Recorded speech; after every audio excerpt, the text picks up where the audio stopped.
Hello everyone, I'm going to be talking about bullies. Basically, bullying is a criminal act. Bullying is an ongoing issue in many schools today. Over time, it has only become worse. It typically begins with a negative comment about a person's physical appearance and eventually escalates to a serious verbal and emotional abuse. Many of us have witnessed bullying and can relate to the experience. Bullies enjoy degrading and putting others down, which can cause serious psychological problems, especially in children and young adults.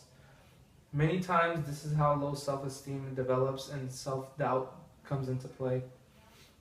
First off, bullying is a crime due to the serious and detrimental effects it has on an individual. Teenagers and even children develop insecurities that lower their self-esteem tremendously, and bullying only makes it worse.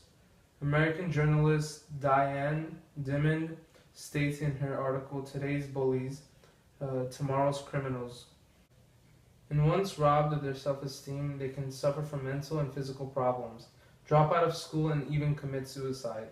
This statement is so relevant these days when bullying is a constant issue that takes place all over the nation.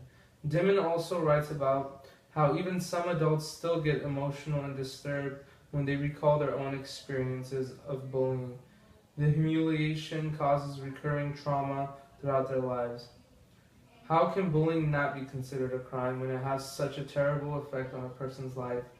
Bullies build on a child's insecurities at such a tender and impressionable age, which can follow them in their adult lives. Secondly, bullying can bring on thoughts of suicide and end in hopelessness, which leads to death in many cases.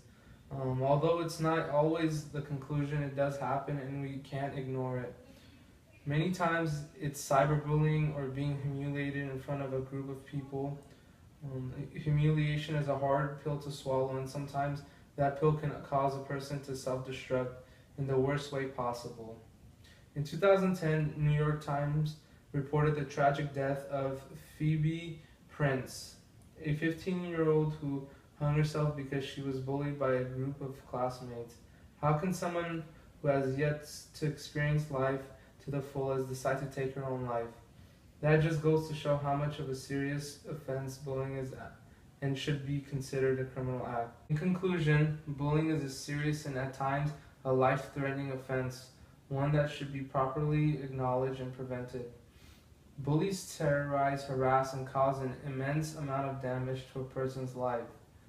People who choose to be bullies and tyrants should be reprimanded by going to therapy or even jail in order to understand the severity as well as the consequences of their action.